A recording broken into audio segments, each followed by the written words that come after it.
And part of that's a benefit to the employee because they want it to be as close to what they were used to before, which is how can I get as close to cash in my hand as it was before? And I should back up a little bit. Part of this whole thing also was taking the money out of our restaurants. We would get armored vehicles, and we still do, to our restaurants so they can give us change orders, or we call them reserves.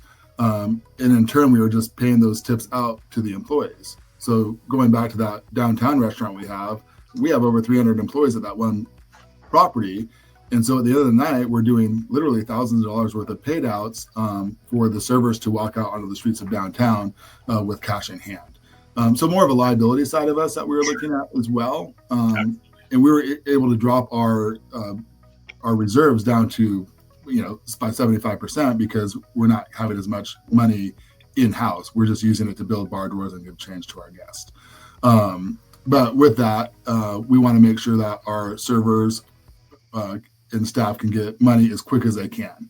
Waiting 2 weeks is something they weren't used to. I like the idea of it because when I bartended, I had money burning a hole in my pocket every single night, and I would go out and spend it. So waiting 2 weeks maybe wouldn't be a bad thing for some people to be able to have somewhat of a savings and not have that money in hand.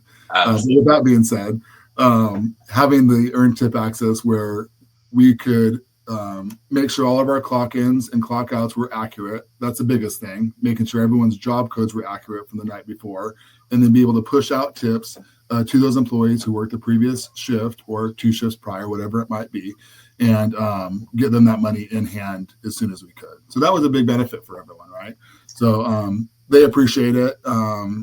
Again, it's kind of as good as they can be with their clock-ins and clock-outs that we want to be able to manage that. So we're really putting it on them. Make sure you clock in and out on time. Make sure you clock into the correct job code because that affects when and how you guys are going to get your money. So, but yeah, it's kind of time sensitive. So we have to, it really is on that time and attendance. And we use Paylocity.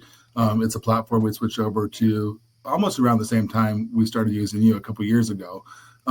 So that's been a learning curve for us as well. But we want to make sure those punches are accurate.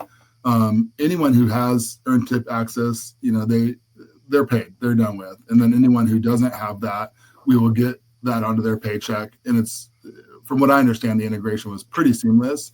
At the end of a payroll, like our payroll ended yesterday, we kind of lock everyone out at a certain time. And that allows our payroll department to really work the pieces. TipHaus is pretty much locked up, and they work their magic on that back end to make sure everything can transfer over properly, But there has been times where an edit hasn't been correct and we don't catch it, and then we have to go back and maybe manually cut a check for someone. But I tell you, those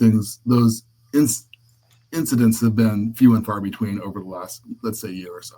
So you get better at things, and you think, oh, this is going to be a challenge all the way through. But the more we have these road bumps that we learn from, that they become few and far between.